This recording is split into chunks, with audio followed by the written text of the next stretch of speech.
Installing a Facebook pixel on System.io allows you to track website visitors and optimize your ads for better performance. Here's how you can set it up.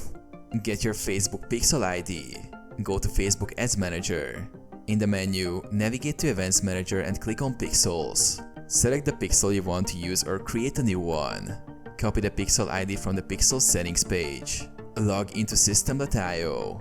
Sign into your System.io account. Access the Settings section. From the dashboard, click on Settings in the left sidebar. Under the Tracking and Analytics section, select Tracking Code. Insert the Facebook pixel code. In the Tracking Code section, paste your Facebook pixel ID into the provided field.